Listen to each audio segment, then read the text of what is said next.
पाहत आहात महाराष्ट्र न्यूज मराठी, एक ध्येय परिवर्तनासाठी। माझ्यासोबत आहेत येथील आज ज्या ठिकाणी कार्यक्रम संपन्न होत आहेत अशा या ठिकाणी हे ज्येष्ठ पत्रकार सुद्धा आहेत आणि त्याचप्रमाणे राजकीय विश्लेषक सुद्धा मानले जातात। आपण बाळासाहेब गणोरकर यांच्यासोबत जाणून घेणार आहोत। नमस्कार बाळासाहेब, आपलं सर्वप्रथम भारत 24 तास न्यूज मध्ये स्वागत आहे।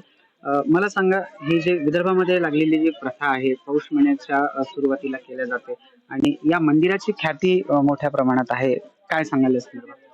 हे जे इथं महाराज होऊन गेले सुपलदास महाराज, श्री श्री 1008 महंत सुपलदास महाराज, हे वयाचे 12 वर्षी इथं आले होते आणि जन्म गावचे आहे आणि मरण गाव जे असं ते सांगत होते इथल्या लोकांना।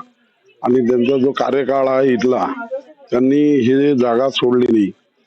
आणि या जागेची आख्यायिका अशी आहे की इथं पांडवाचा 1 दिवसाचा वास होता। ज्यावेळेस भ्रमंतीवर होते पांडव अज्ञातवासात, त्यावेळेस 1 दिवस वास होता असं महाराजांनी इथं सांगितलं आहे।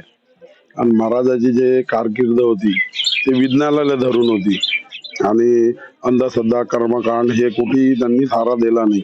आणि यांचा संप्रदाय रामानुज संप्रदाय, रामानुज संप्रदायाचे असल्यानं त्यांनी इथं जे सेवा केली, गोरगरीब भक्तांना जे आशीर्वाद दिले, त्यांच्या आशीर्वादापोटी आज हजारो लोक गुण्या गोविंदांना नांदतात, अशी इथली आख्यायिका आहे।